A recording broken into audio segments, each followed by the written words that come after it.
This is Jerry Barrett talking. Today's date is March 19th, 1986. I'm interviewing Dwain Andrews. I'm sorry, Andrews. Andrews. Oh, right. In Miami, Florida. We're talking about the labor relations history of Eastern Airlines. Dwain, I wonder if you'd start by just talking a little bit about your period, beginning with the beginning of your time with Eastern, up to when you became involved in labor management relations. Sure. As you said, my name is Dwain C. Andrews. I started with Eastern in September of 1952, kind of on a part-time arrangement. I was a student at the University of Miami, and I came to work for Eastern.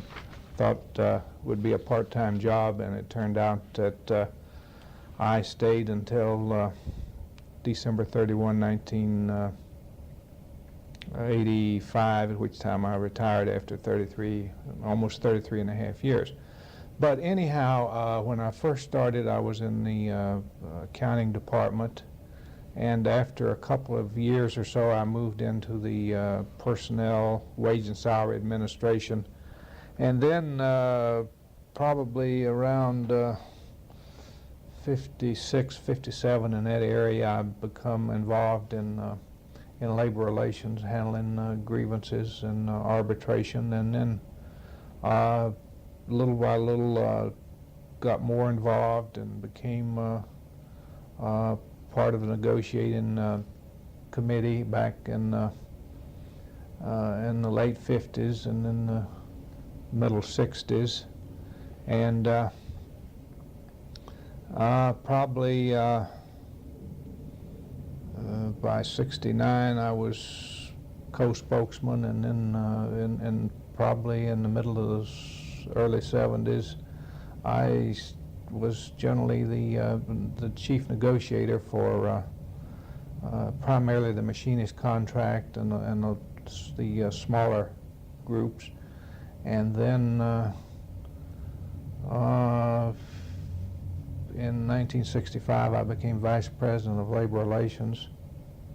1975 vice president of labor relations, at which time I had responsibility for all of the negotiations other than the pilots.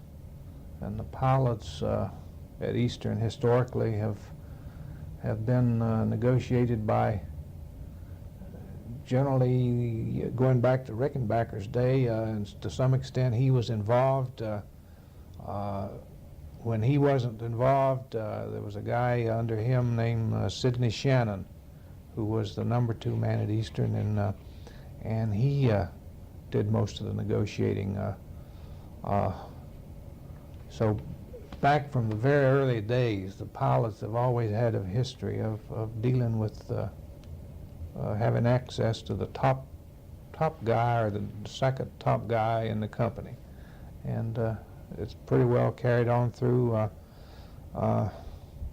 Floyd Hall, when he came on the scene, he tried to stay away from it a little bit, but in the end he always got involved, and of course Higginbottom to the same extent when he came along, and of course Frank Borman was very involved. I think one of his earlier assignments when he first came with the company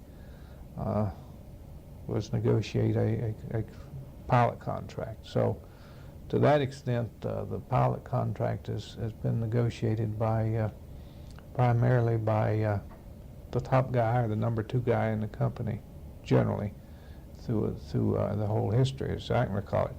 The mechanics has been pretty well handled by the labor relations people, as you would normally expect, and in most companies, until the last 2 or 3 rounds of negotiations, when we started getting into a lot of the wage and salary concession type program starting in the 1976-75 wage freeze and on up through the present time.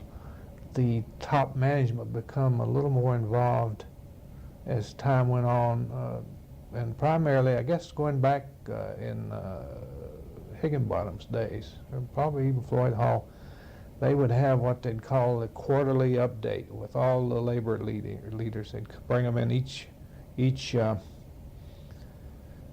3 months or so and give them a financial update on where we were in the company. And little by little, those meetings progressed to a point to where the union leaders got to know the top people in the company,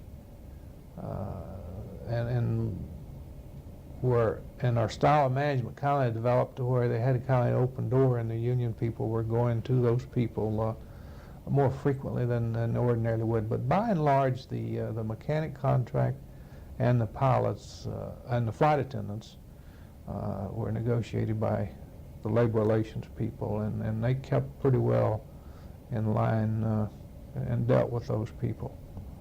Of course, as I said, in 1975 we started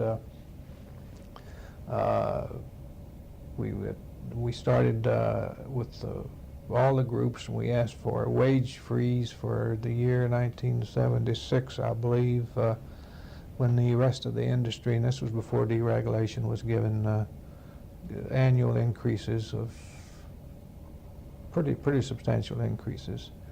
And then at the end of that wage freeze, we asked for the variable earnings program, a 5-year program where employee would give back 3.5% of his salary, and through a formula, if the company made so much money above 2% of revenue, they would share in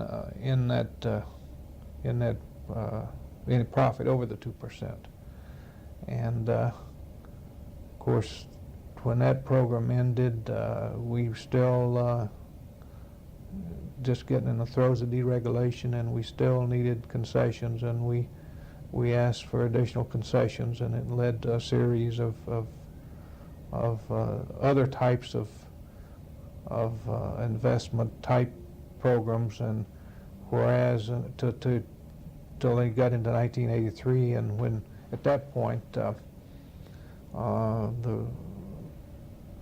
program called for a certain percentage of stock for contributions, and the unions got 4 seats on the board of directors.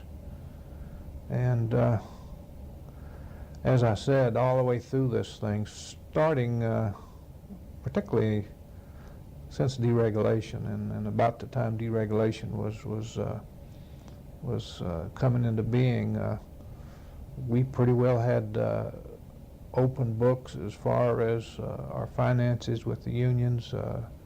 We never had any secrets as far as where we stood financially.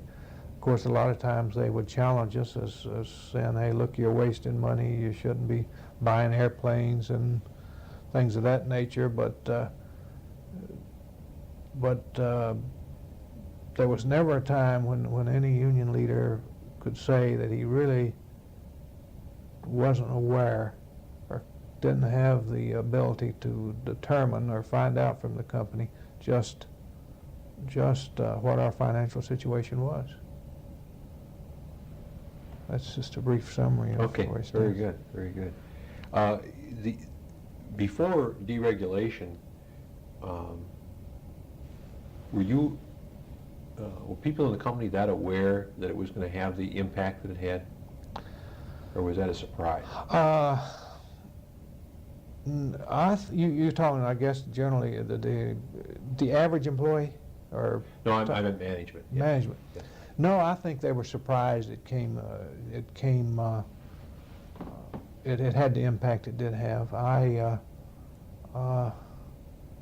know we tried to persuade the employees that things were going to change, and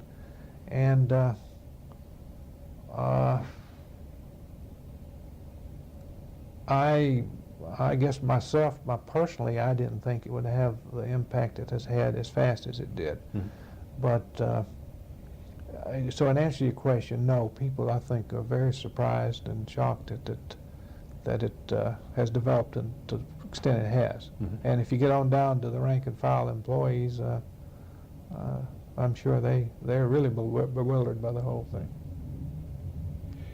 You did refer to the fact that there were some concession type bargaining before deregulation. Yes. Why was that necessary? Well, I think well,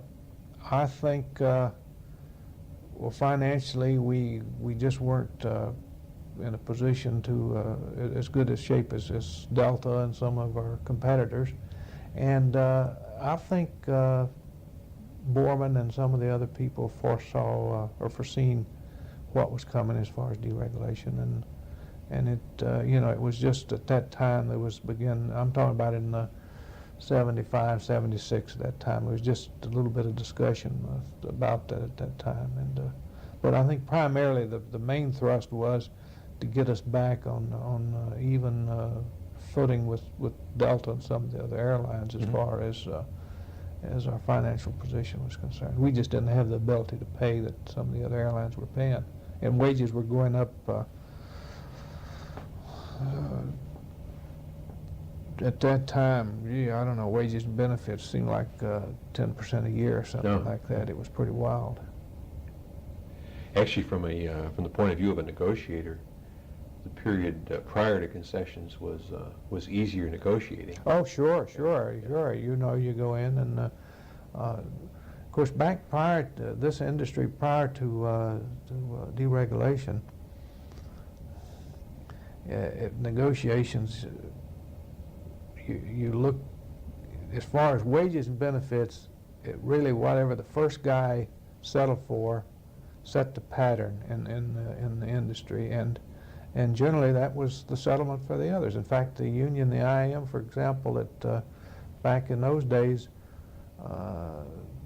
wanted common expiration for all the contracts, so that they could have better control over what the situation was. Mm-hmm. All of them expired at the same time, and we tried industry bargaining where, like they have in the steel industry or some of those places, and it never did work. We went through to it. We formed what we call an air conference, which was comprised of the top executives of all the airlines, and we tried to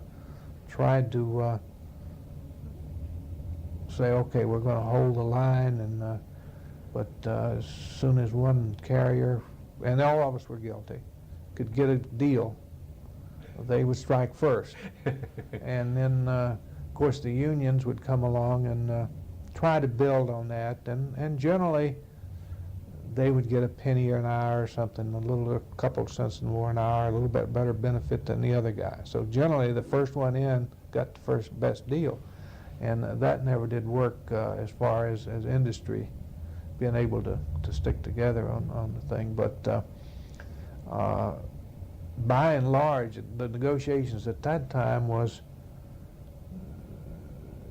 the biggest thing was to try to protect your work rules and not get restrictive work rules. And I think if you look at our mechanic contract, it really back until and I didn't negotiate the last two, and I don't know where we stand now, but until I got out of the labor relations and everything, I think we had probably the least restrictive contract from a work rule viewpoint of anybody in the industry, just work rules.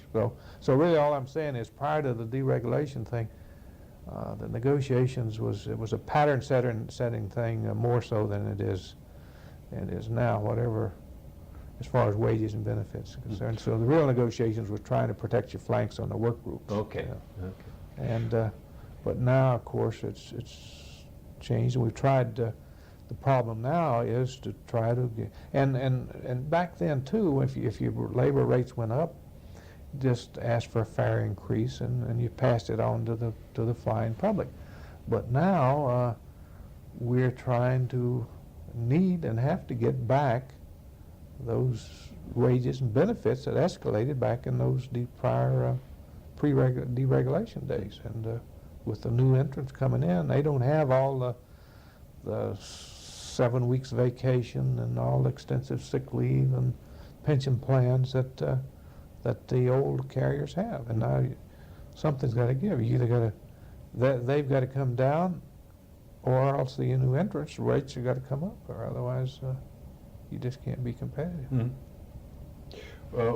The efforts at having some kind of coordinated bargaining or industry-wide bargaining, what years was that effort made?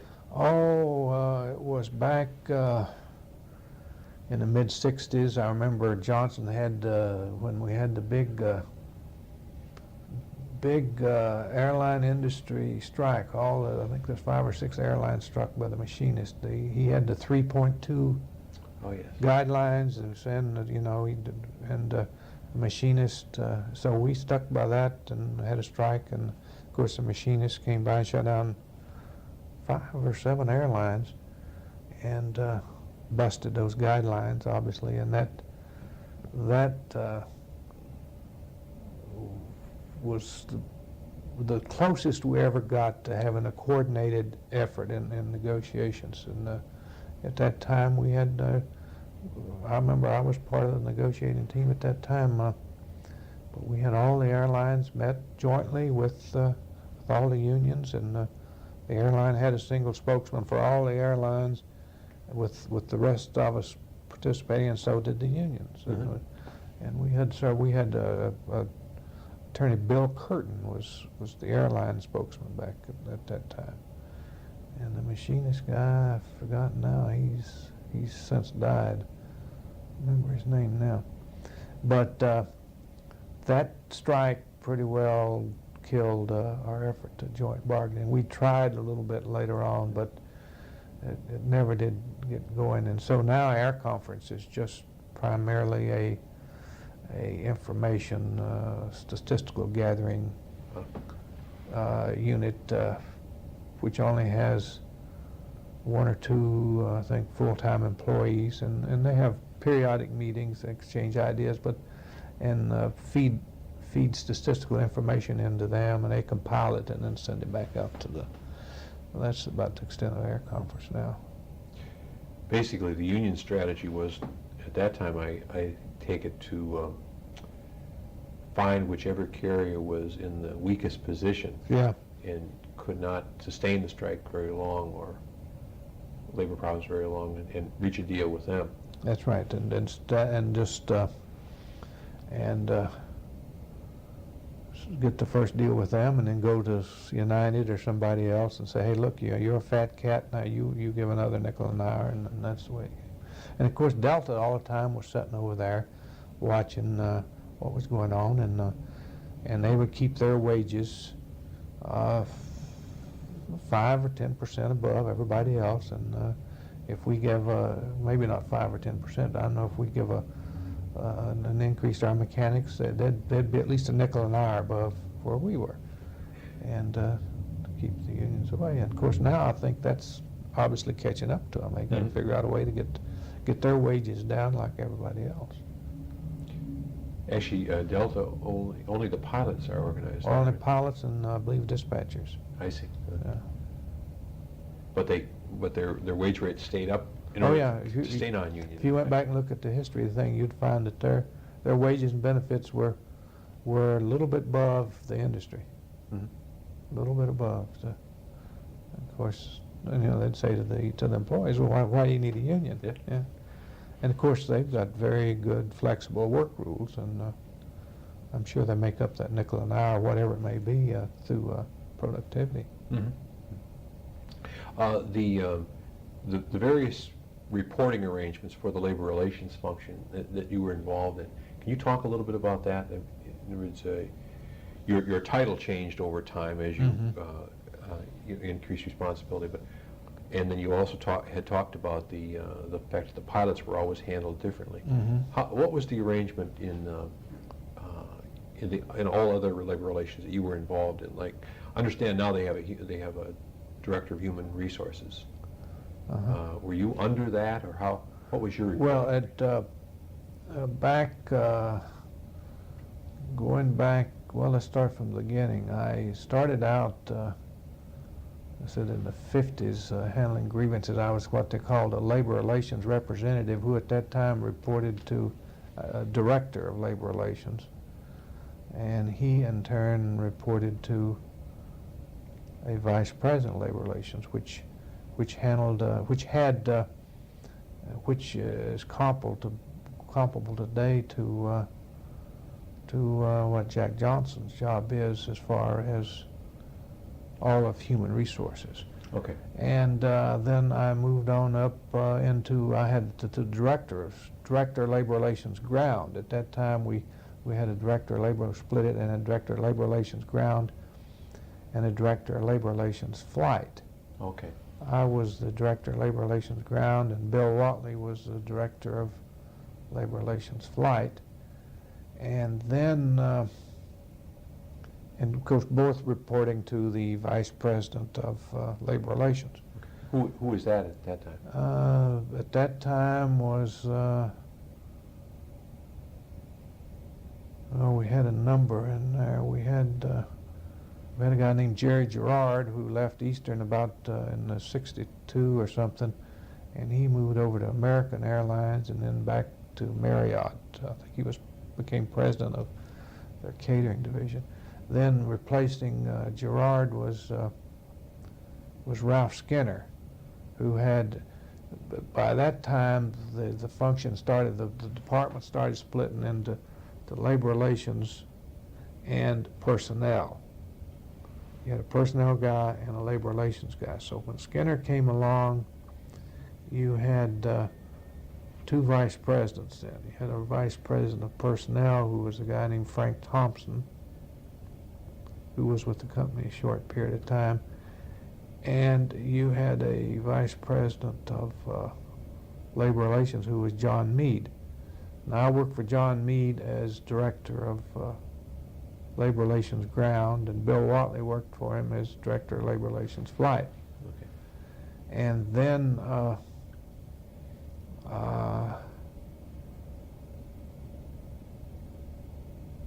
we moved on into, let's see now, get my dates straightened out here. Well, in 76, as I said, John Meade was getting ready to retire, and Ralph Skinner was retiring, and a guy named Bill Howard was then moved in to replace Skinner from the legal department as the vice president of what they called industrial and personnel relations, which is the job that Jack Johnson has now, as far as all the human resource. And then Bill, of course, by then the company had developed into a pretty big company as far as personnel. You had the medical department, you had the training department, and you had personnel. And personnel was run by then, when Thompson left, Marv Amos became vice president of personnel, and I was director of industrial relations for a year, and then became vice president of labor relations, reporting to Bill Howard. And under me at that time, I had the director of labor relations. At that time, we decided we was going to put together all the labor relations like it should be, and have ground and flight under the director of under the vice president of labor relations. But it really, as far as the director of flight, labor relations flight, by that time Watley had moved out, and it really didn't work. The pilots wouldn't accept it. Even the management didn't resisted it. Tom Butchin was the vice president at the time. I know Bill Howard and I met with him and said, why don't we do it like other companies? And he didn't want to change it. So that kind of stayed over into flight. And Al Gibson at that time was, I guess, just getting involved in the negotiations, and they had a director of labor relations flight who would very frequently was a pilot. Oh. that and I think in many instances you find the director of labor relations flight reporting to the vice president of flight, who was also a member of the union. Was the director of labor relations flight was the guy that negotiated for the union the previous time around. We had a number of them that were the union representative one time, and the next time he was the company representative. Okay. Otto Schick was one. This guy Brophy was one. He changed hats 2 or 3 times. I'm sure Gibson's got all those down. Can give you the names, but they just switched back and forth. So the pilots really had it was the damnedest thing I ever seen. They had it both ways, Had really. both ways. So, and anyhow, I had all the other stuff, and then we had sometime we started. Let's see, I was up to Howard. Then Howard left, and Meade left. So then I started reporting to Borman for a while. No, excuse me. Right after Howard left, they brought in a guy, Fred Lind, for just a short period of time. Supposedly had the overall function. This is now in the 70s? This was in, yeah, 76, 77 in that area. Okay. Then Fred moved over to maintenance, and I reported directly to Borman in the labor end, and I had all the labor relations other than The pilots. pilots. And then, and Marv Amos had personnel, and he reported to Borman. And then after about a couple years, Amos became senior vice president, and they reported me in to Amos. Okay. And then Amos had then he continued to run personnel, and I reported him. And Amos never did get involved in labor directly. He just, that wasn't his bag. Okay. And so really I reported to him, but nothing much changed as far as my duties and responsibility. Well, nothing changed really. And then I guess sometime about that point,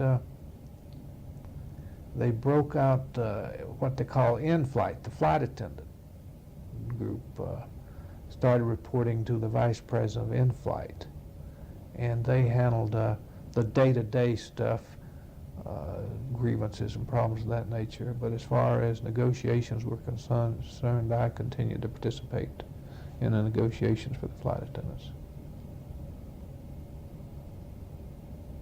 And then, of course, That latter part, I don't quite understand. You mean that whoever was representing the pilots for management also was taking care of the all of in-flight? No, we had two times. Flight operations was the pilots, Okay. and the labor guy reported to the guy, vice president of flight operations.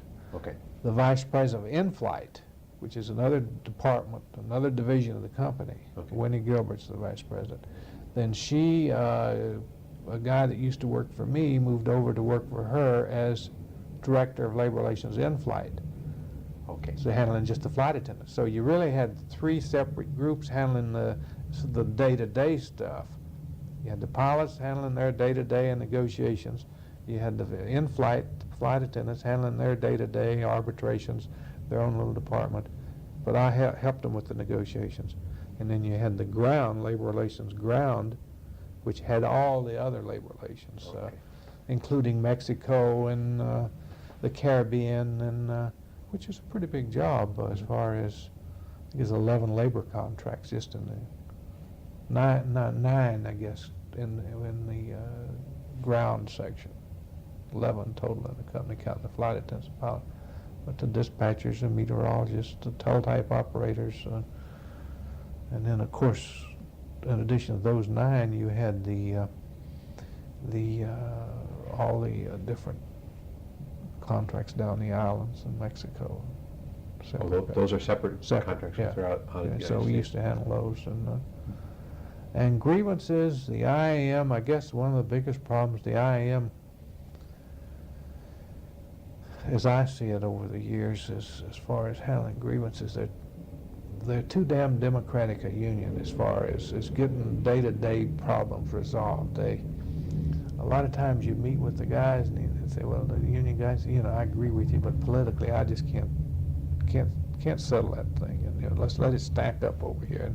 And we'd have maybe 200 or 300 grievances that stack up for a year or so, and then they go in and withdraw them, or when the election is over with, there was times you go through and there's no point in even trying to meet and resolve grievances, because there's always got some kind of election going on to become a chief steward or general chairman, and So it was maybe pointless sometimes to even make the effort to resolve. Sure, It wasn't. and they'd be the first to tell you so privately, but not openly, of course, to the people. Has the leadership of the machinists been like that typically during the period you've dealt with them? Yeah. Yeah.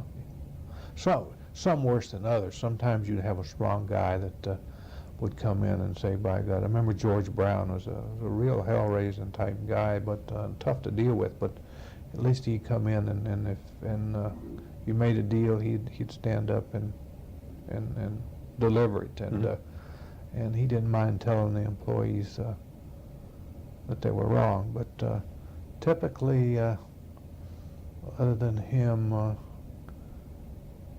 seems like worse, more and more political.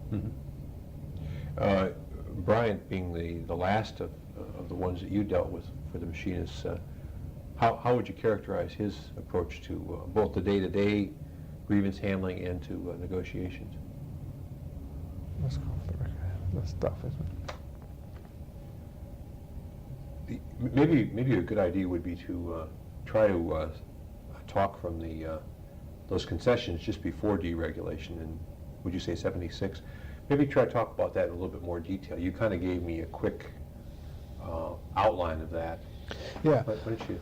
Okay, as either 75, we went to all the union groups and said we really need a year's pay freeze to get us on even footing, level ground with the rest of the industry, and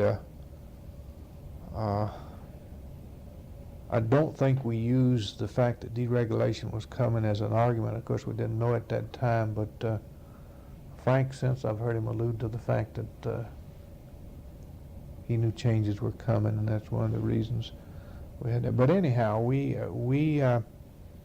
got the machinists to agree real quick on that for a wage,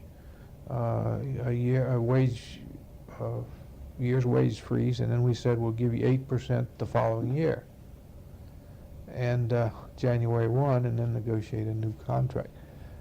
And the flight attendants came across after some discussion and agreed to it, and then I believe the second last was the pilots.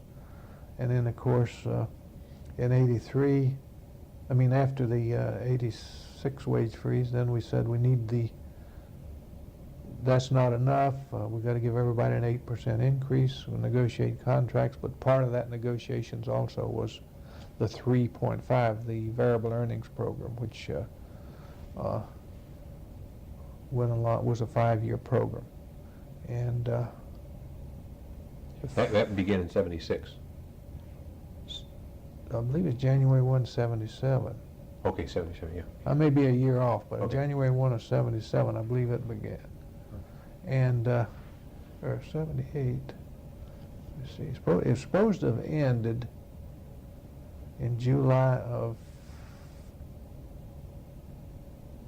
82, and it was for 5 years. So it was started in July of 77. Okay. Yeah. That variable earnings program, where did that idea come from? Would that have been tried in other industries, or? No, it was at the time Bill Howard, who I mentioned earlier, was the vice president of personnel. At that time, his title was Senior Vice President of Industrial Personnel Relations, and he's now the president of Piedmont. I know after in '80, the wage freeze year, he asked all of us, says, put down some ideas or thoughts you may have on some kind of arrangement. We just can't pay the wages that's coming. Some kind of arrangements that's sellable, and some programs.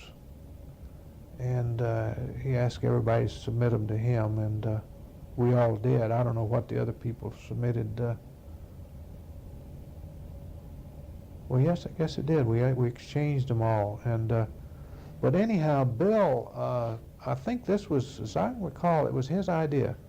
I know he wrote about a 3 or 4 page memo, personal confidential memo to Borman, and I'm not sure it was 3.5%. It may have been a 4.5%. The general recommendation was. The memo, they were painting Borman's office, and the unions got a hold of the memo. Is that right? Before it was ever approved or anything. But anyhow, that's how it all came out, and I think it was primarily Bill Howard's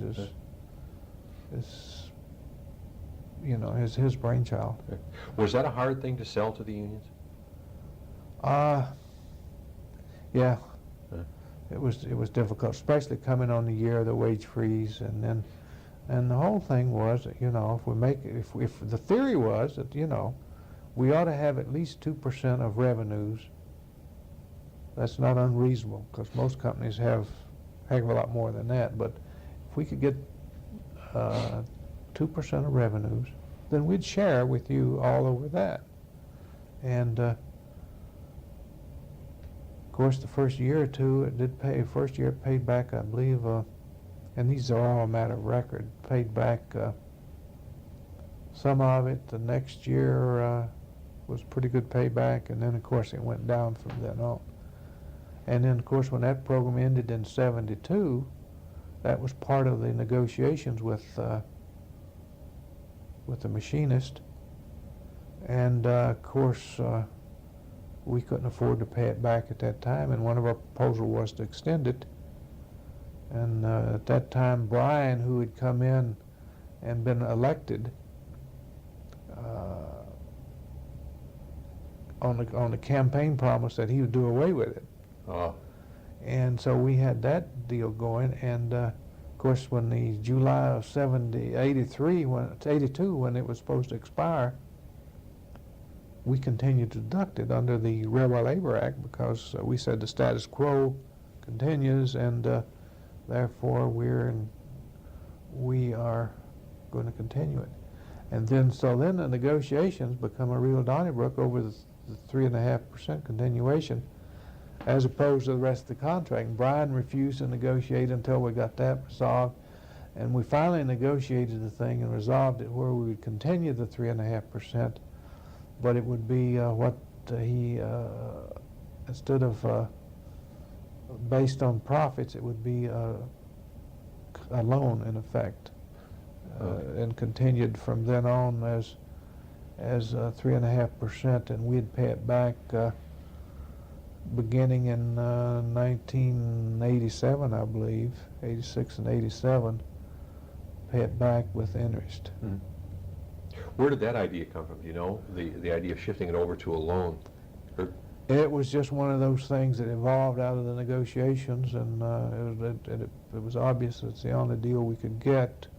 We couldn't afford to grant the 3.5% increase, and so it was just one of those things that evolved out of the negotiations for a couple of months. Was there an effort ever to get your three major contracts to expire at the same time? There was machinists are out of step with the other two, as I get it. And did you ever try to get them all expiring near each other? I don't think there was any great effort to do it at one time. I guess we talked about it. It'd be nice if we could get them all coming up at once, but I don't think we ever made any concerted effort to do it all at the same time. The other contracts you referred to, other than the sort of the big three, the pilots, the flight attendants, and the machinists, over the years, have those been relatively easy to negotiate? Yeah, they generally like, the IAM has most of them. Oh. And so they would just sit back and they say, okay, wait, whatever the big contract gets, the machinist then give us the same percentage increase. And sometimes we would, sometimes you couldn't. The dispatchers was pretty high as it was.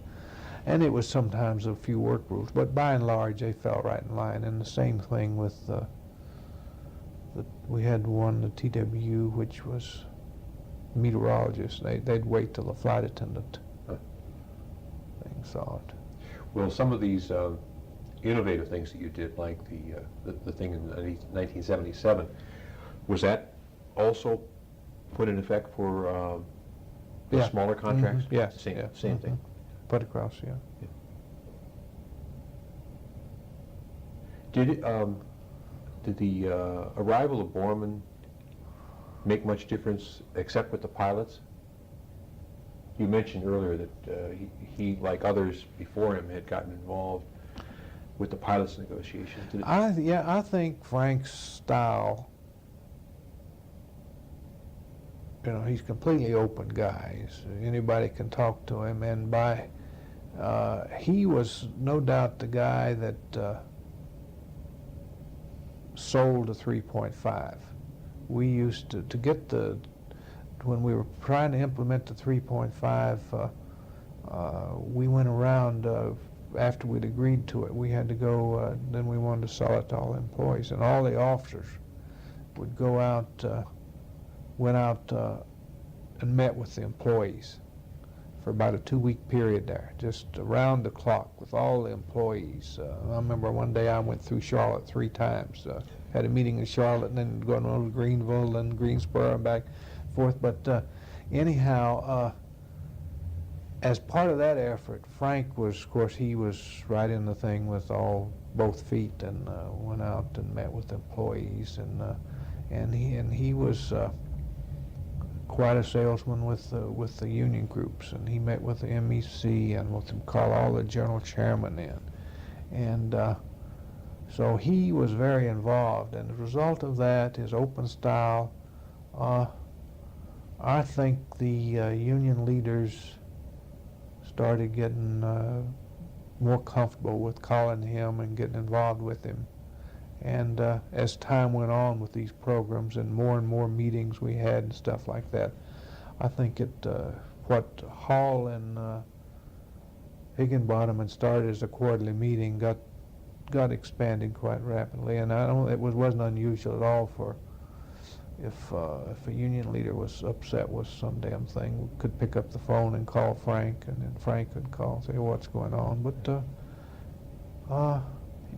if he understood your problem and your case, he generally would support you. He'd like to, but it was difficult because you did know if you said no to the union that they were going to go to Frank. You had to be able to read that, and you had to get to Frank to say, hey, look, you're going to have a call before. And I tried it several times, tried to talk Frank into not talking to these guys, but that wasn't his style. And what Frank would do, he did get very, I think without exception, or very rarely exception, if the union leader would call him, he generally would call me first and say, hey, look, I got a call from Jim Cates or Charlie Bryan. Have any idea what it's about? And generally I'd know, or generally I'd have already gotten to him and said, hey, you're going to get a call. But in answer to your question, yes, I think as time went on, there was more involvement with top management than the unions. And I'm not sure, some of it I guess was Frank's style, but some of it was the fact that we had opened up this Pandora's box of Even earlier than that. Yeah, when we started the profit sharing and said, hey, look, you're putting 3.5% your wages into this thing, you should, here's the books, they're open to you. And we used to have, and I didn't mention this, officers' meetings quarterly. We used to put together a slide presentation, and the officers would go to 3 or 4 stations and meet with all the employees around the system and lay out, what we've done for the last quarter financially and where we think we're going and where the industry is. And How early was that started? that was started back about,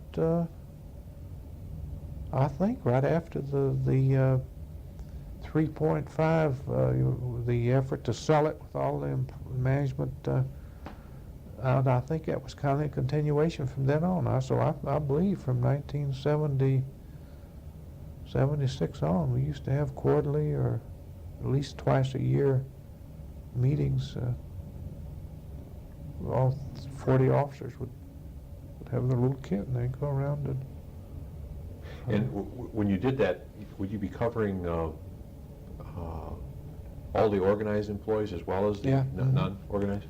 So it was, Generally, you had mixed meetings. Mhm. Agents, ramp service, mechanics. And as time went on, some of the mechanics got to the point to where they wouldn't attend or didn't attend when you got into the latter years and the 3.5 wasn't given a return,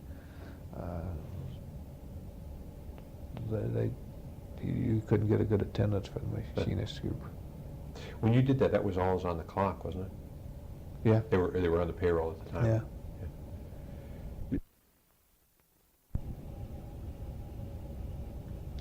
Okay, we're back on. I was just going to ask you whether all those efforts to keep the employees informed, the meetings you described starting in '77, where the officers of the company would go out and meet with groups of employees and tell them what the financial situation was. Basically, an effort to build some trust Oh, sure. and to get them to understand, the employees to understand the management's problem with the Yeah. business end of the enterprise. Do you think they ever did understand? Or what's your feeling about that? Is it the kind of thing where if you're talking about cutting someone's situation from what they liked, they don't want to understand it anyway? I think by and large they understood the need for it but wouldn't admit it. And then you had I mentioned earlier, particularly in the IAM, you had, and I guess the flight attendants to some extent, but IAM particularly, you had, when it wasn't paying back, you had the union election, and Brian came in against a guy named Cates, and one of his campaigns was, hey, look, like me, we'll do away with the 3.5. It's a give-back program and that sort of thing. And that got the employees to, singing the same tune, you don't need it, or you're wasting it, you're buying airplanes with it when you should be doing something else with it. You don't need the airplanes. And so I think they understood the need for it, but got caught up in that rhetoric and wouldn't admit it and wouldn't attend meetings and stuff. It's easier to deny bad news. Yeah. As we're talking about the sort of the chronology here, we've gotten up to 81 or 82. Can you kind of, that's when you switched over from being guaranteed return on profit to being seen as a loan. Can you carry the negotiations forward? Well, okay, and in January,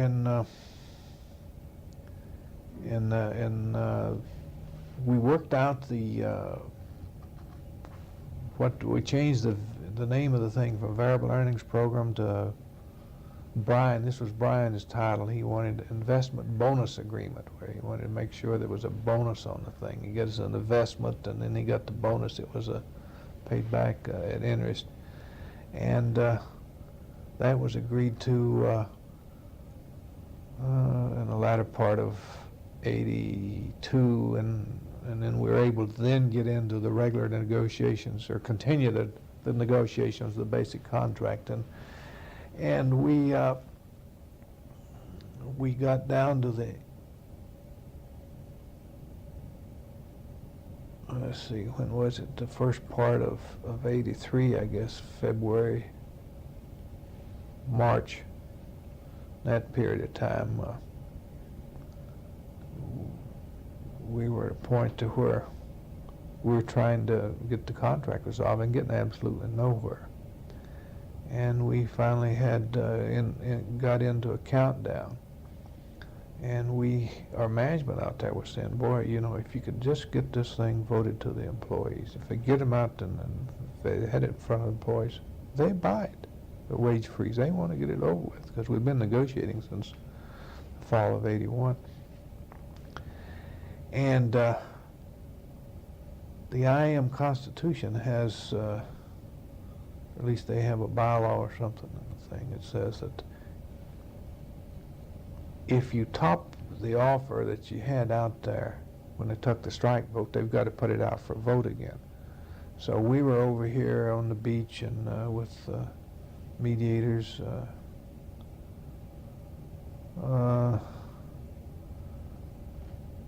Harry Bickford was in the thing, and the guy from the mediation board, hell, I can't remember, he just retired and went over to another job in the government. Can't remember his name now, but he was down here, and we finally worked out an arrangement with where we put an offer on the table just about 2 hours before the deadline that topped the rate by a penny or two. From it was nothing in between, no increases. It was a wage freeze for 2 years, as I recall, but it topped it at the end. So they had to go out and vote it. And our management was saying, boy, if you get it out to vote, they'll buy it. And of course, Brian and all those guys went out and campaigned like hell against it. And it went down overwhelmingly, which obviously it tells me that, in my whole experience through this whole thing with the machinist all the years, when they want a contract ratified, they can get it ratified. When they don't want it ratified, it ain't going to be ratified. It's that simple. So anyhow, that did not get, we had to go back into meeting again in Washington, and at that point, we were at a point of either settling or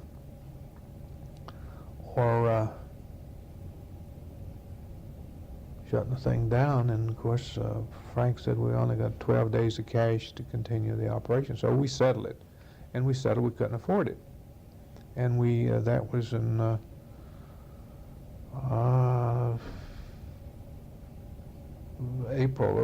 March or April of 83. And then, of course, the big increase, I believe, went into effect July, because the top end rate. And of course, by the end of the 83, we were at the point then of having to negotiate to get that away. So at that point, we agreed in the negotiations in 83, that's when they agreed to kill the IBA agreement at the end of that year. And in return, the union took an 18% pay cut, and they got so much stock for the company, and the board of directors job. And you know, and then of course from 83, let's see, that was end of 83, and then of course 84, we had to, let's see what happened in 84. So many of these things, I wasn't involved in the 84 one then. 83, and 83 we got the stock. Then in 84, part of the agreement then in 83 was we wanted a permanent reduction, and of the 18%. And of course there was language in there that got all fuzzy. that we'll look at the end of the year, end of '84, and do what we have to do to make sure the company is a viable company. And of course, they never got done, and then they negotiated the contract. Then it still continued this wage and benefit package higher than we could carry until you got this last round where the lenders said you either got to do something or it's and of course that's you up to date on what that was. Mm-hmm. The back there in '83 when the deal was made with the machinist, settlement was made with the machinist, at the as late as possible in the negotiations. Was part of the problem there that the other unions thought that the machinists had been that the company caved into the machinists? Well, yeah. See, we had all the other employees cranked up and ready to go. They wanted. There was no love lost between the machinists and all the other employees. The pilots, flight attendants. Flight attendants, they said they would honor the picket line, but all the other people are saying, let us run this damn airline without them. We're fed up with them. They just haven't been given their fair share, and the work rules. We work harder than the ramp guys, and there was some ill feelings there. So then when we gave in, there was a big letdown among all the other company employees. And then when it was voted down, we said, okay, we'll go back and negotiate again, but we're just not going to give in. Of course, then employees' hopes got built up again. They were hell bent. We'd had them trained. They had their tools out there, ready to go. And then when we gave in again, it really deflated their balloon. Mm-hmm. And it really, and I think it's been a problem ever since. And there's I think some pretty hard feelings between the union and the non-union groups out there right now. Mm-hmm. And between some of the union groups. Oh, well. yeah. But the circumstance of the company, in effect, giving into the machinists was that their calculations were that you couldn't take a strike for very long enough. Frank said that we had 12 days cash. And, if it shuts down 12 days, and it's not solved, we just can't come back. And he felt it was too big an operation to try to pull through a Chapter 11 and operate. Mm-hmm.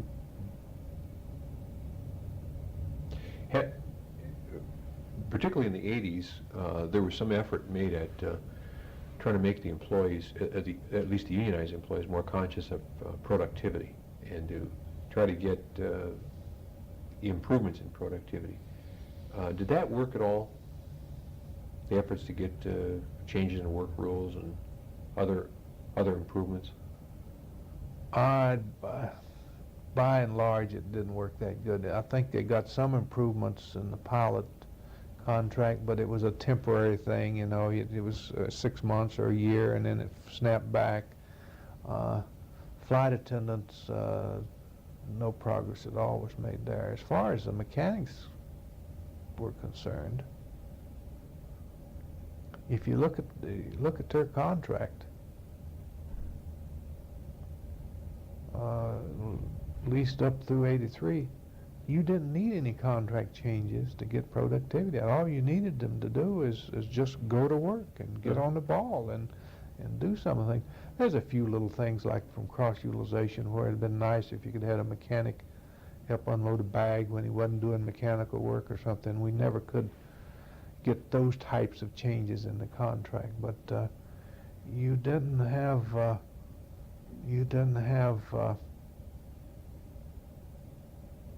any you didn't have any need to change the contract. Now, of course, Brian's philosophy was and still is, you know, pay us more and we'll be happy and we'll work harder and we'll do more.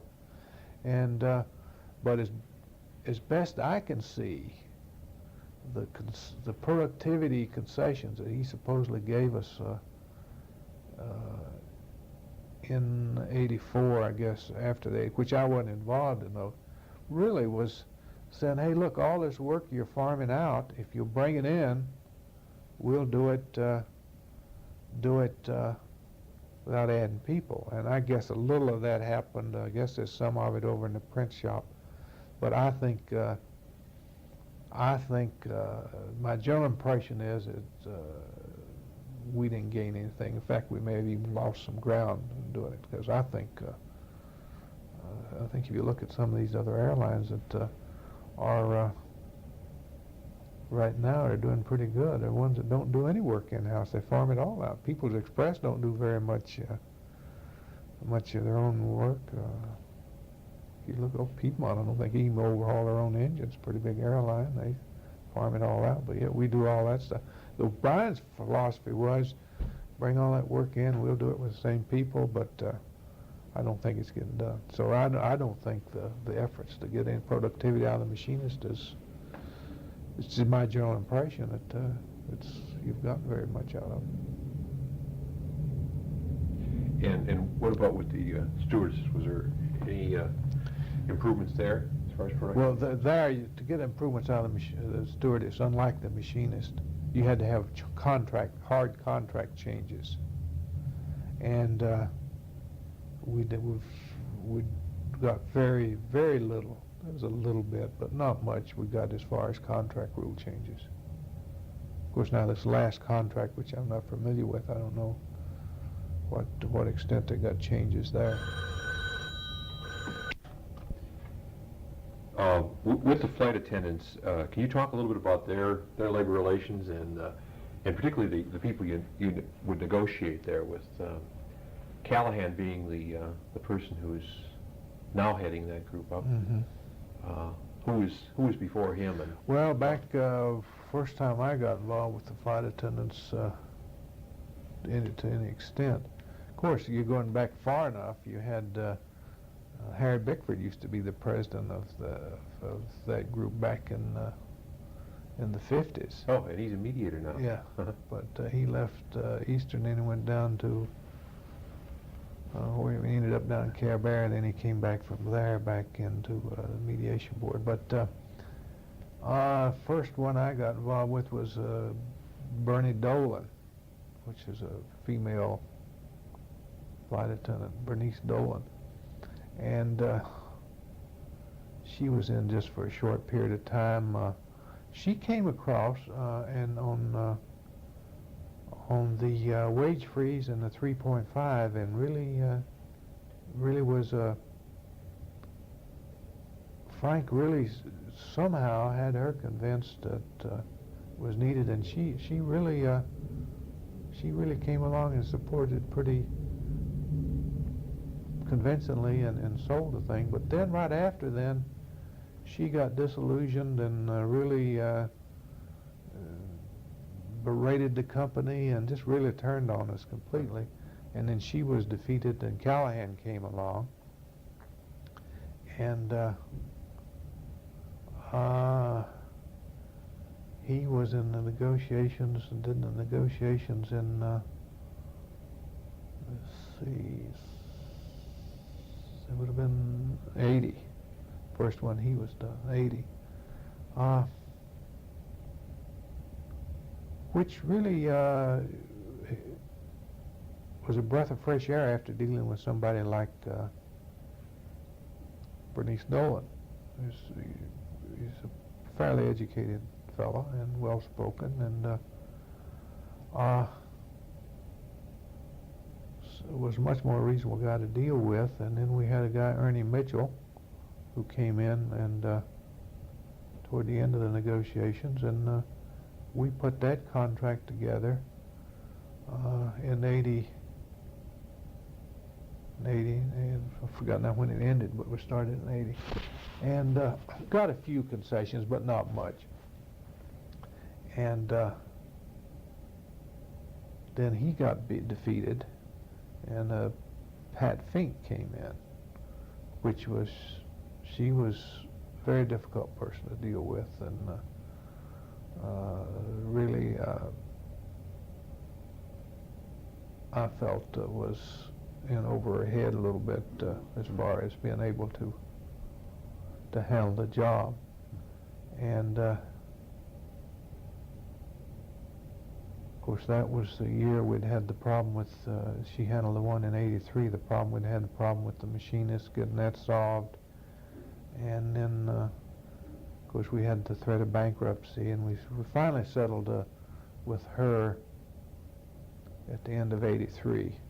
And at that time we were able to get the settlement because at that time we'd already started a discussion with the machinist and the pilots and also the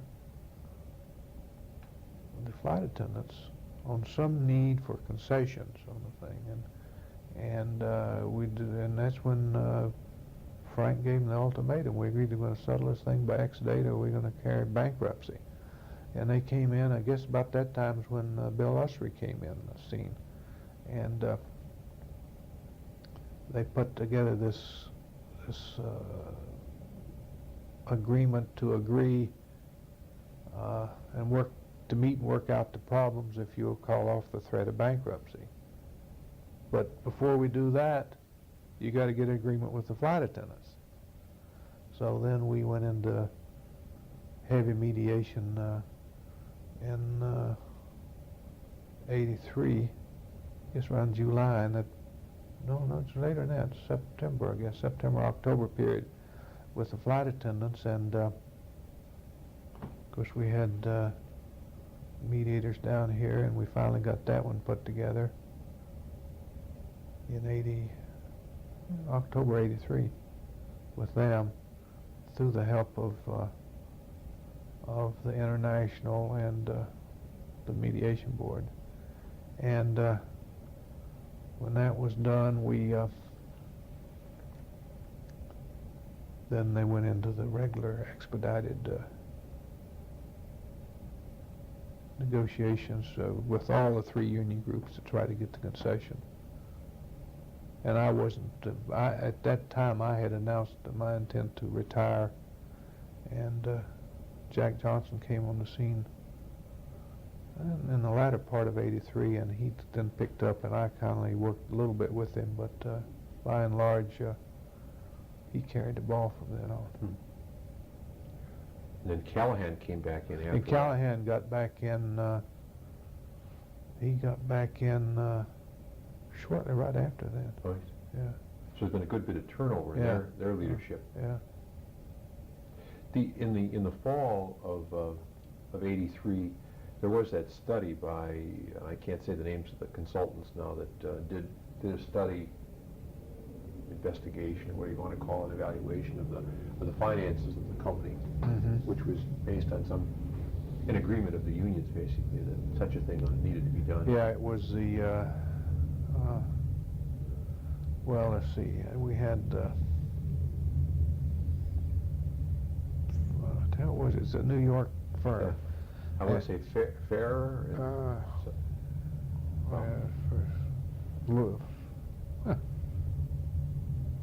And of course the union had their own independent consultants in finance groups, Lockhart and Abright. Abright, yes. Yeah, Lazard was the Wall Street guy. Yes. Lazard Farish. And then of course the union had their own group in which was talking to the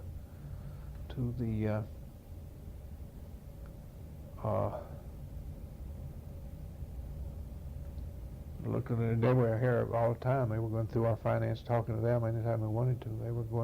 They were just here continually. Had the offices hung out, and they brought their own computers in. They had a guy, Randy Barber, who was a so-called expert then. But one of the unique things I forgot about back in '83 negotiations,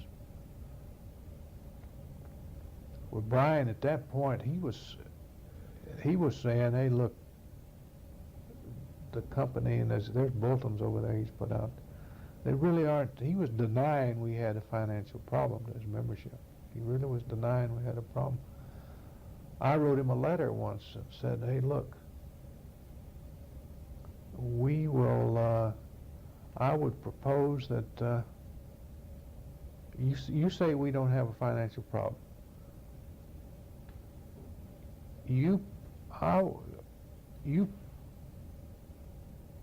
Let's see, I said, you pick any of the chief, professors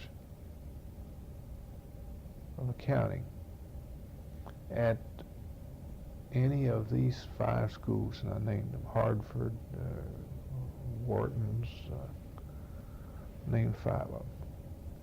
You pick any one of those guys, and we'll pay for them.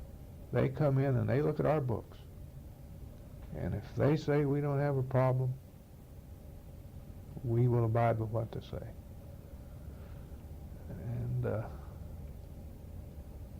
he never would pick up on that. When was that, like in 81 or 82? No, that was in 80, it would have been 83, 82 to 83. But when this other Wall Street firm came in, that was really to get at that kind of a problem. Who was telling the truth? Yeah. Did the company have 2 sets of books? Yeah. Brian knew we were telling the truth all along. He just didn't want to admit it.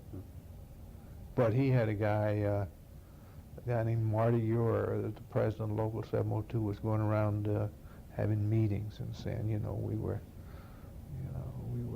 hiding money, we were or depreciation. The way we were depreciating airplanes was not was hiding money through that, and all kinds of crap. Do you think in the long run that study did any good? Did it change anybody's mind? Or it just diffused their ability? It gave them an out. It gave them, it diffused their ability. I think everybody had to realize we had a problem, but it at least validated the union's reason for changing their position and being able to change their position. There were some efforts made through the 80 period, early 80s, to do what's usually called employee participation, or quality of work life kinds of things. Can you talk a little bit about that? Where those ideas came from, and primarily.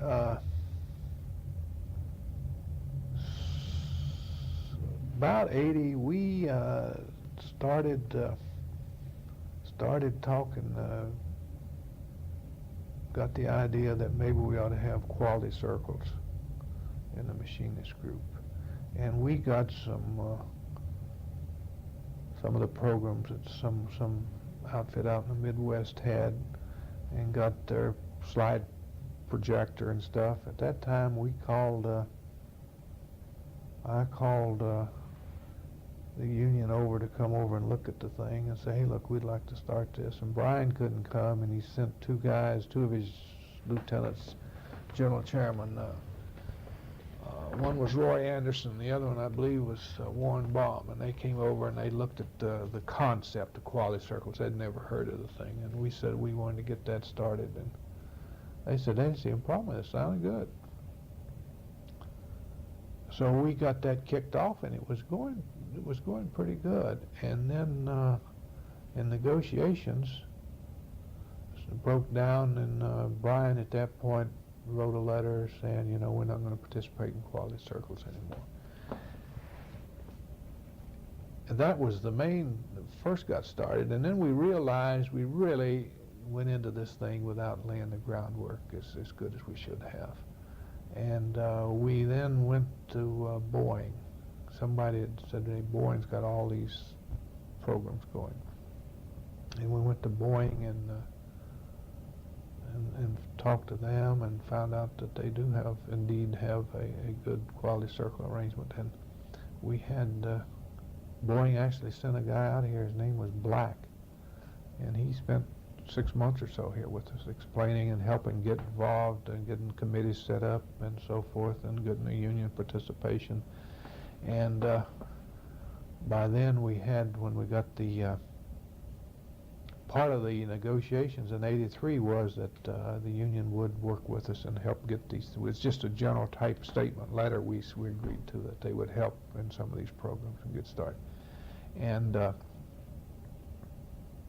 so it did get off the ground at that time, and we really went out, spent a lot of money, I'm sure, trying to get it going, and I think, in fact, we almost force-fed it a little too much. Those programs are best when they grow on their own initiative, I think, and start from the ground up. And then I think there was some, as I recall back then, every time you'd have an argument with the machinist or someone, they'd kindly hold the employee involvement hostage and say, you know, we're going to quit participating. And I don't know if it's still going on over there, if they're still doing that, or to what extent. My impression is that it kind of started dying down a little bit in the last part of last year, although they're still going through the motions. I don't think it really ever caught on. I don't think it really it didn't grow out of the grassroots that it should have, or the way it should have, I think, to really be effective. It was too mandated. You know, you will have employee involvement. Yes. Okay. Came on from on high. Yeah. Effective. Was people like Borman in favor of that kind of thing? Does that fit with their style of managing? Well, he was very much behind it, and you know, made a lot of speeches, and was very instrumental in getting the Boeing people here. Although, and I'm not sure I can answer the question. I guess I'd have to say he hoped it would work and would like to have it and endorse it, because I guess at one point, you know, he was willing to, any way to get this thing solved. He wanted to get it done, but I don't think the people really believed he was behind him. I don't think they really believed that it was his style of management. Okay. No matter how much he got up and said, "Hey, look, I'm behind this. I want it," I don't think the average employee believed. I think he truly wanted it to work, and he hoped it would be a vehicle to get the company going the way it should be. Of course, a lot of employees wouldn't have the advantage that you had of seeing how he actually operated. Yeah. I mean, what his management style was. It's kind of hard for an employee down on a ramp to know what Borman's style is. But it just strikes me that as open a person as he is, he would be willing to hear from an employee on a quality circle about how to improve the way work is done. Is that? Yeah, no, he was always good to willing to listen and want to know how it's done. But in the final analysis, Borman comes through as the guy that's, look, I'm running the show. Oh, okay. And it's written all over him. And he's a take charge type guy. And I don't think they really ever believed that he was as dedicated to the effort as he was saying. Oh, okay. Were there quality circles attempted anyplace else among other employees besides the machinists, the mechanics? Oh yeah, it was through the whole company. It was. Huh? Yeah. Huh. So you had it with non-contract employees and we're trying to get it started. Yeah. Did it work one place better than another? Yeah, and if I really believe, we were talking about earlier about productivity with the mechanic group out there. There's no doubt that you can go through those shops over there, and those mechanics just aren't. They don't look as productive, and they aren't productive as they could be. Take a blind man not to see it.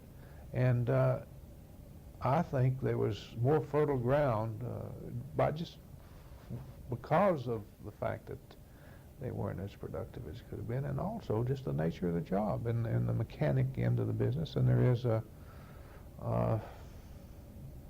in some of the other, take a ticket counter agent. How many cost-saving ideas can he come up with? I'm sure there's some, but not to the extent, and the value is not like it would be if it were mechanics down there working on $1 million engines and stuff. And there's always new technology coming along and that sort of thing. Better ways to do the job. But, there was obviously more opportunity there than any other group.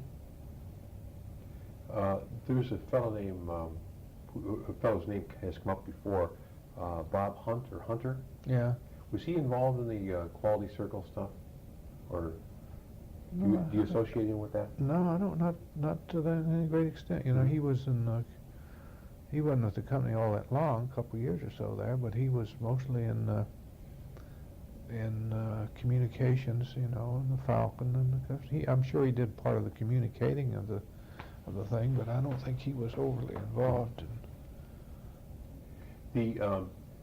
When a contract was out for ratification, particularly since since '77, when there was efforts at concessionary bargaining, can you talk a little bit about the problem of the company getting its own message across to employees, with the employees spread around so many places around the country? That make it particularly difficult to get the word out? Oh, sure, and that's why I said we tried to have these officers meetings, and you go around to all the stations and stuff. But there you have 3-shift operations, you have days off and stuff like that. And if you got 30% of the employees to hear your message, it was generally a lot. And of course, the little stations, a lot of the little stations, you'd get better participation. You do the bigger stations, you'd get people coming in on their days off and on a vacation or something like that to listen to you. But when you go to Atlanta or Miami, where you got all this captive audience, you wouldn't always get all that many people coming in on stuff. So it was difficult in the sense that they were spread around. But the real problem, I think, was that toward the latter part of the thing, the employees just didn't want to come in and listen to it. I remember I was once over in Tampa. A lot of them wanted to hear, but they wouldn't come. They wanted to know what the message was, but some of them were being intimidated by the IM not to come, I'm sure. And I was over at Tampa once and giving one of the presentations, and it was down in mechanic maintenance area down underneath the terminal there, and they had this room. It was a meeting room, and on the other side was the mechanics break room and a coffee room, and had a folding door they could kind of pull back and forth to divide when they have a meeting. So I'd give presentations in the meeting room. The mechanics wouldn't come in and listen to them, but I know you could hear them. They'd come in and they'd sit on the other side by the coffee and beyond the door where they could hear what was going on, but they wouldn't come in and look at they really wanted to, but that happens to be a very strong union station as far as the union leadership over there, and they just wouldn't let them come in.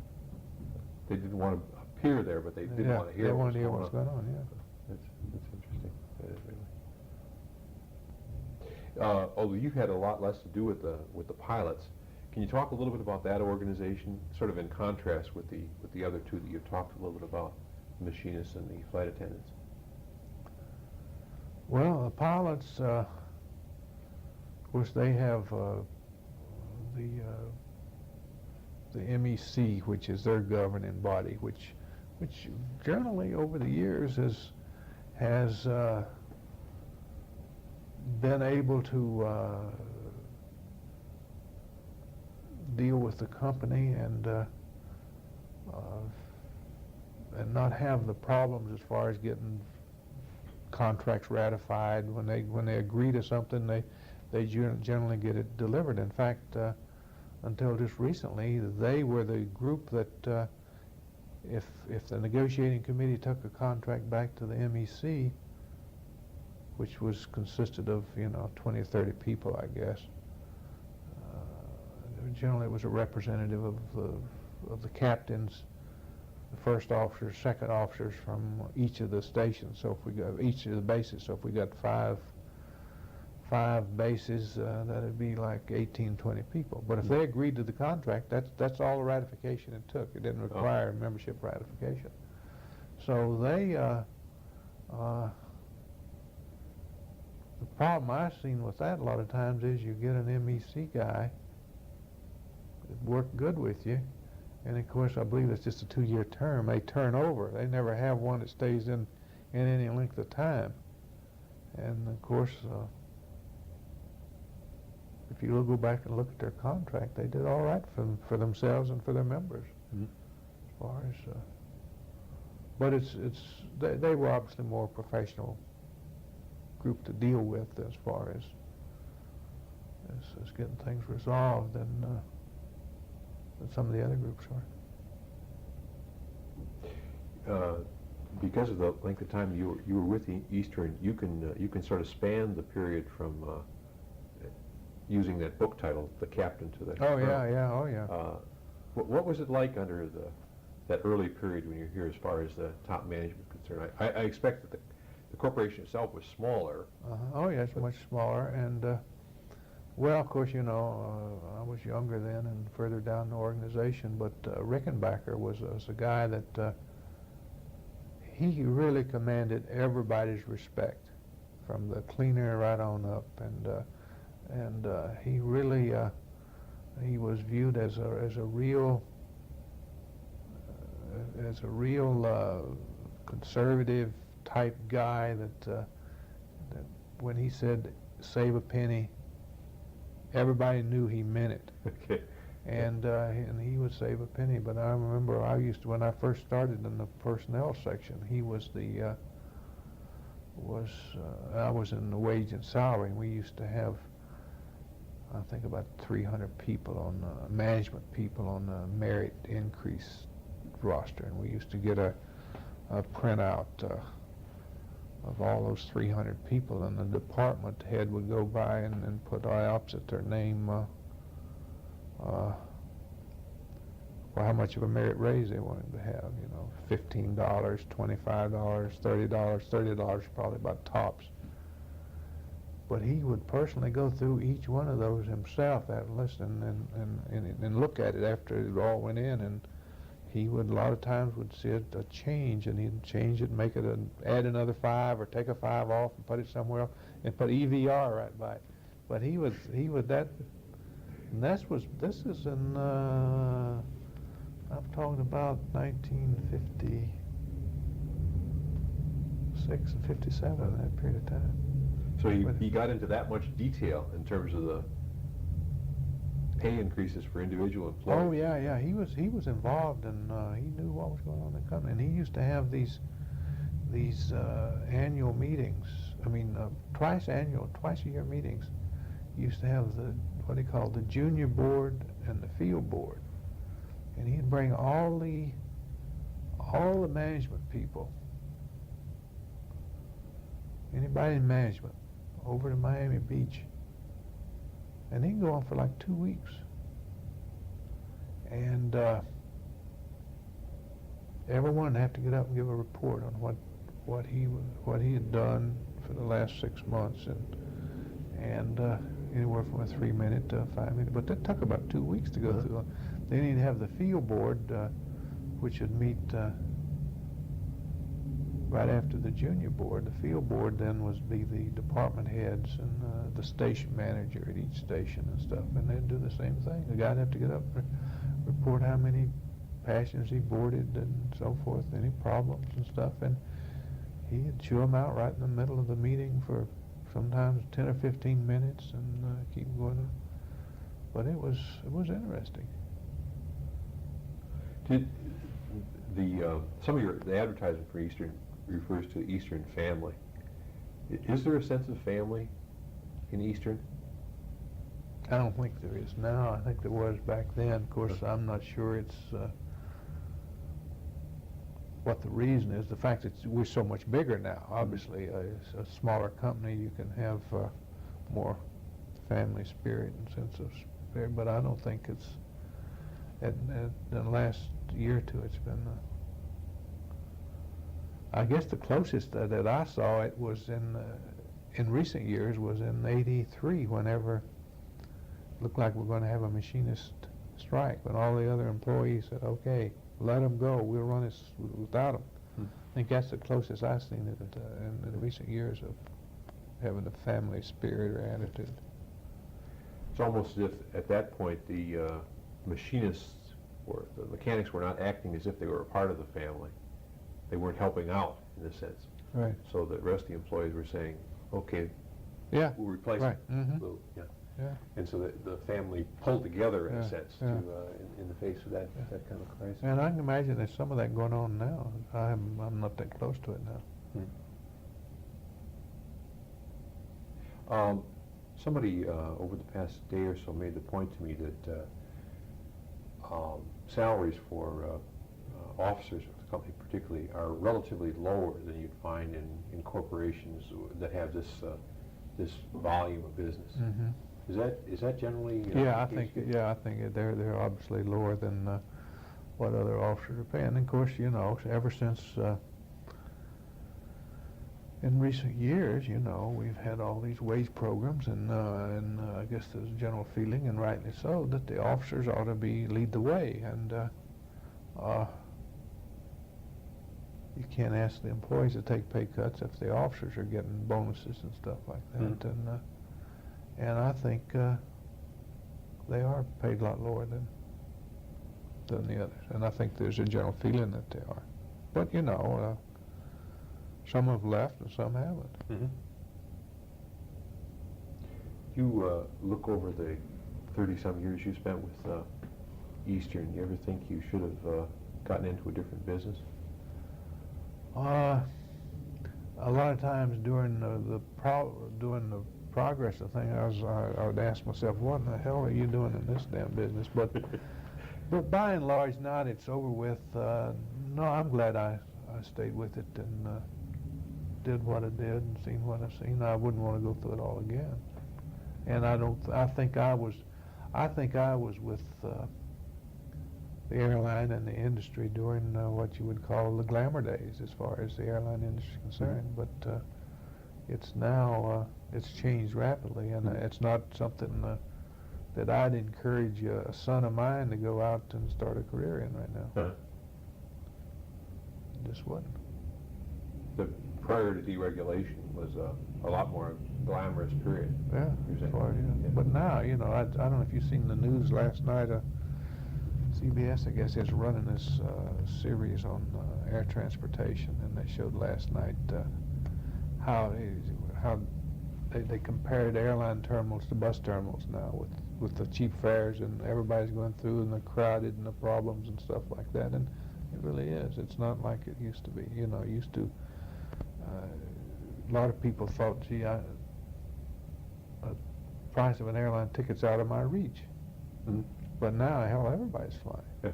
And That has changed rather Yeah. significantly. So the level of service also has declined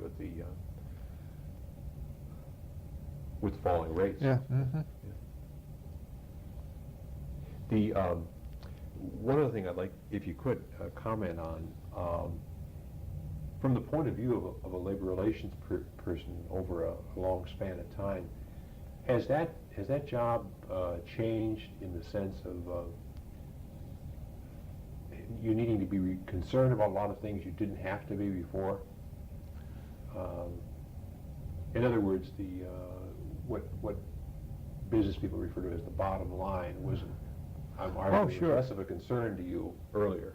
Oh, sure. It's much more difficult. It got much more difficult in the last 10 years that I was in than it was before. It used to.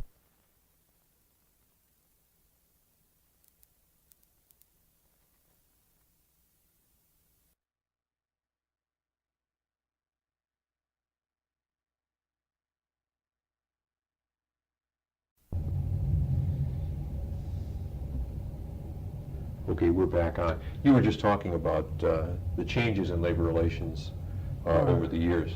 Oh, yeah, used to, the unions would say, hey, look, we want an increase, for example, in the wages and benefits. Let's take the example, in retirement, we want greater pensions, and we would argue, you know, no, you can't have it, and what the reason, and if they would say, well, how much is our pensions costing? And we would say, you know, that's none of your business. We'll pay you what we have the ability to pay, and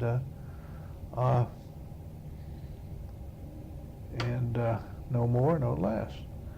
And we would argue comparisons, what you're getting in compared to the other people, not what we can afford or can't afford as much as we do now. And of course, now you open the books and you got to be able then to justify. The union would say, okay, our pension is this much. Hell, the pilots over here is only 5,000 employees. We're 12,000.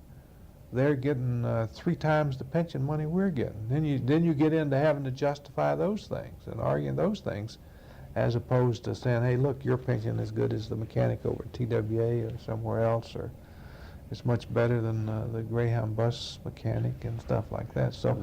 Sure, it opened up a whole new area of you're having to defend different things like that, and also, especially with these pay participation programs where they profit sharing and stuff. Every time you buy a tractor or an airplane or something like that, then it's the whole big argument. Why do you need that, you know? And other airlines aren't buying all these new airplanes or these new tractors, or you want to carpet the room. Oh God, there goes our profit sharing instead of buying carpet. So it's altogether more difficult and different. I would imagine, in a way, if somebody told you back in 1975 that the bankers would be sort of sitting on the doorstep of the negotiations, telling you what you could or couldn't do, that would surprise you. Oh yeah, and that's another whole new ball game with them involved in the thing. And of course, then that opens up another area. Of course, the union saying, "Hey, look, the banker shouldn't be telling us what to do, and let them give a little bit instead of us." And so, do you think it made much difference putting employee representatives on the board of directors? no, I don't think it helped the thing. In fact, I don't think. I think it hurt the employee representatives. They obviously can't accomplish anything on the board, or very much on the board of directors, and I think for their own good, they'd been better off if it had stayed off the thing. But I think it's served to the detriment of everybody. I wouldn't recommend it to any company put them on. They were probably getting as much information from the sound of it about the way the corporation was running and the finances of it before they were on the board of directors. I would think so. Yeah, they've gotten all the information they need. Not all they needed, but everything they could have wanted. Mm-hmm.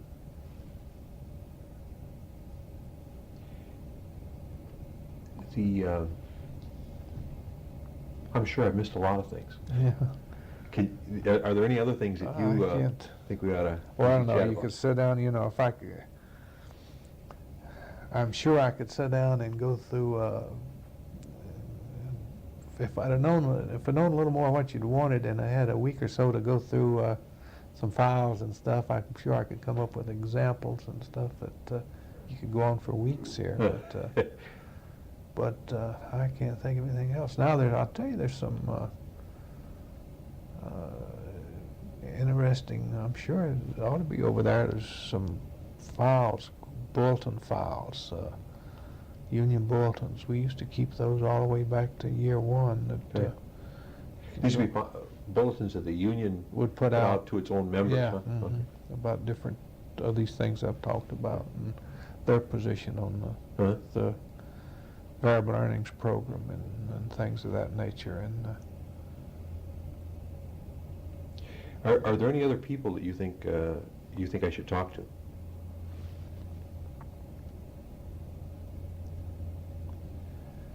No, I see here.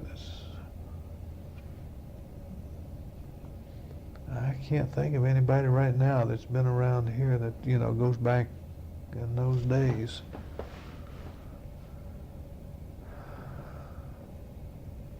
There's a guy that goes back further than I do. Is a guy named, of course, he's Glenn Harlan, who used to be. He was our lawyer for the worked with the law firm for years. That worked well from the very beginning back in 39, 41 with a lot of this stuff, and then he moved over to Eastern. He was our chief legal vice president for a number of years, and then was on our board of directors, and he retired back 10 years or so ago, but he's still kicking around. He's got a good memory and stuff that if you really wanted to. His name is Glenn Harlan? Yeah, Gleharlan. But he's about the only one I can think of that goes back, is still around, that goes back to those days. Well, I am going to do further interviews, and in many cases I'm going to do maybe 2 sessions with the same person. Mm-hmm. Give them a little time to think after yeah. the first one. Uh-huh. So maybe we can do the same thing. I will be getting this transcribed, and I want to get a copy of it to you so you can kind of look it over.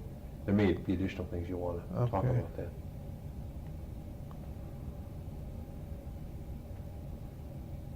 Are you going to interview any of the union leaders? Yes. Yeah. They're sort of at the end of the list. I Yeah. want to interview inside the corporation first.